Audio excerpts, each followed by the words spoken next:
আমার রক্ত খাওয়ার নেশা উঠছে। আমি রক্ত খাবো। কার রক্ত খাবো? তগর রক্ত খাবো। তগর কানে মাইরা ফালামু। কিছু করি নাই, ছেড়ে দাও, মাফ করে দাও। মাফ করতে পারি একটা শর্তে। সত্যি কইরা কও, ফারজানারে কে খুন করছে? আমরা খুন করছি, আমরা খুন করছি। কেন খুন করছিস? টাকা ধরে ওই যে নাসিমার আগে জামাই মারা যাওয়ার সময় নাসিমা ইন্স্যুরেন্সে 20 লাখ টাকা পাইছে। ওই টাকার লোভে আমরা ফারজাদারে খুন করছি, কারণ ফারজাদার জ্যোতিদের ঘর করতে চাই নাই, এই জন্য খুন করছি।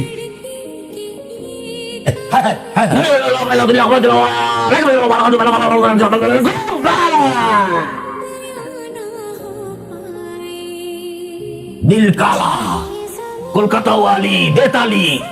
মেয়েটা সুন্দর, বয়স 28। মেয়েটার সাথে যে ভূত আছে ওটা একটা খাটাস। আম্বিয়ার বাপে আম্বিয়ার মারে কইতো দে দে পান্ডে। যদি বাঁচতে চাস ভূতের বাচ্চা ভূত, এখান থেকে দৌড় দে। তোর দাদা, তোর বাপ, তোর চাচা, মামা, খালা সব আমার শালা। বাঁচতে চাইলে এখান থেকে পালা। লেবুর সুগন্ধের মতো শক্তিশালী একটা ভূতের গন্ধ পাচ্ছি। এই মিয়া কি বলেন এসব? ভূতের গন্ধ আবার লেবুর মতো হয় নাকি? আমি একটা লেমন পারফিউম ব্যবহার করছি, এই জন্য লেবুর গন্ধ পাইতেছেন। চুপ থাক, কেউ কথা বলবি না। এই ভূতের বাচ্চা ভূত, তোর নাম কি? বল তোর নাম কি? বল। টাকলা খা। কি বললি? তোর নাম টাকলা খা? বল তোর নাম টাকলা খা কি জন্য? কারণ তোর টাকলা মাথা খাইতে আমার ইচ্ছা করতেছে।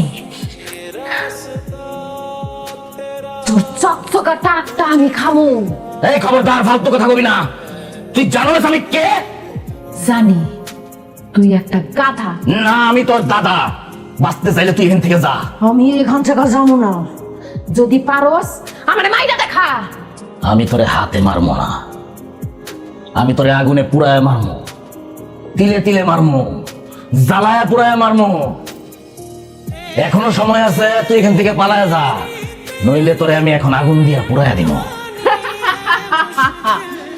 তুই আমারে কখনো আগুন দিয়া পুরাইতে পারবি না টাকলা। কেন? কেন তোরে আমি আগুন দিয়ে পুড়াইতে পারবো না? কারণ আমি পানির তৈরি ভূত। পানি কি আর আগুন দিয়া পোড়ানো যায় রে পাগলা? ওরে বাপ রে বাপ, অনেক। আমি 42 বছর ধরে এই তান্ত্রিকের কাম করি, আমি আজ পর্যন্ত পানির তৈরি ভূত পাই নাই। আমার মনে হয় এটা মার্কেটে নতুন আইছে, আমি পারবো না, মাফ করে দে। আরে মার্কেটে নতুন আসুক আর পুরাতন থাক, আপনার টাকা দিছি না, আপনি ভূত তাড়ান তো ভাই। ভাই এই ভূত নিয়ে আমরা খুব যন্ত্রণার মধ্যে আছি, টাকা দিছি না, আরো 5000 টাকা বাড়াই দেবো, তারপর ভূত তাড়ান আপনি। 5000 বানাই দিবি? ঠিক আছে, আমি নিজে একটু সাবধানে থেকে আরেকবার চেষ্টা করি।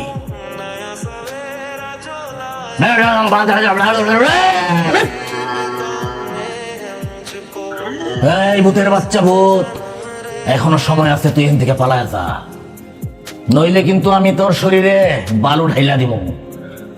তাইলে তোর শরীর আর পানির মধ্যে পানি থাকবো না, বালু আর পানি মিলা কাদা হয়ে যাইব। ঠিক আছে, আমি এখান থেকে যাবো। আর আমার একটা শর্ত পূরণ করণ লাগবে। বল তোর কি শর্ত? শর্ত হইতাছে তোর শরীরের সব রক্ত আমি চুইসা খাবো। তোর রক্ত চুইসা খাওয়া হইলে তারপরে আমি যাবো। ওরে বাবা রে, মানে বাসার কাকা কি বলতেছে দেখছেন? এটা খুব ডেঞ্জারাস ভূত। আমি কেন বাংলাদেশের কোনো তান্ত্রিকের কন্ট্রোল করতে পারবো না। আমি মাফ চাই। তুই কোথাও যাবি না। তুই আমারে বিরক্ত করছস। আজকে তোর রক্ত আমি খামুই খামু। এই! আব্বা, আম্মা, তোমরা আমার ভালোবাসার মানুষ ফারজানাকে খুন করছো? কাজল, কাজল, হায় হায় রে, আমি এটা কি করে বলাইছি? এই ভূতের ভয়ে আমি কি কি কইছি? আমি যেটা কইছি মিথ্যা কথা কইছি, সত্যি কথা কই নাই। আমার কথা বিশ্বাস করিস না। এই এই বাবা, তুমি সত্যি করে কত তোমার সাথে কি ভূত আছে? না আব্বা, আমার সাথে কোনো ভূত নাই। তো আমি এতদিন যা করছি, নাটক করছি। আপনাকে ভূতের ভয় দেখাইছি। তুমি আমার সাথে নাটক করছো? ভূতের ভয় দেখানোর নাটক করছো? কেন করছো? ফারজানার খুনিদেরকে ধরার জন্য। কেন? ফারজানা ভাবি তোমার কে? ফারজানা আমার বান্ধবী। ছোটবেলা থেকে একসাথে আমরা স্কুলে যাইতাম, ঘুরতাম ফিরতাম। মনির ভাইকে ফারজানা অনেক ভালোবাসতো। ফারজানার যখন বিয়ে হইল সে অনেক খুশি ছিল। ফারজানা মাঝে মধ্যে আমার ফোন দিয়ে ওর খুশির খবর কইতো। ওর খুশির কথা শুনে আমিও খুশি হইতাম। বিয়ার কয়দিন পর থেকে ফারজানা আমারে আপনার কথা কইছে। আপনারা ওরা অত্যাচার করতেন। মনির ভাইয়ের সঙ্গে সে সুখে শান্তিতে সংসার করুক, সেটা আপনারা চান নাই। ফারজানার আমি জিজ্ঞেছিলাম, তুই এখন কি করবি? ও কইছিল, লাগলে আমি মইরা যাবো, তারপরও মনিরের সংসার করুন। এরপর আমি একটা কাজে শহরে যাই, ফিরে এসে শুনি ফারজানা মইরা গেছে। ফারজানার মৃত্যুর খবর শুনে আমার মাথায় আকাশ ভেঙা পড়লো। কারণ ফারজানা তো শুধু আমার বান্ধবী আছিল না, ও আমার বোন আছিল। এই খবর শুনে আমি দৌড়ায় ফারজানাকে বাড়িতে যাই, যা শুনি ফারজানা আত্মহত্যা করছে। কিন্তু ফারজানার আমি খুব ভালো মতো চিনি, সে আত্মহত্যা করার মতো মেয়ে না। আমি খুব ভালো মতোই বুঝছি সে খুন হয়েছে। তারে খুন করতে পারে শুধুমাত্র ওর শ্বশুর শাশুড়ি, কারণ ওর একমাত্র শত্রু আছে আপনারা। এরপর আমি আপনাকে ব্যাপারে খোঁজ খবর নেওয়া শুরু করলাম। মানিকের সাথে ফেক আইডি খুইলা আমি কথাবার্তা শুরু করলাম। আমি আপনাকে পরিবার সম্পর্কে জানলাম।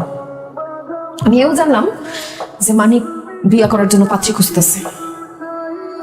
তারপর ঘটক পাঠাই আপনাকে বাড়িতে আমি, আমার আর মানিকের বিয়ের জন্য।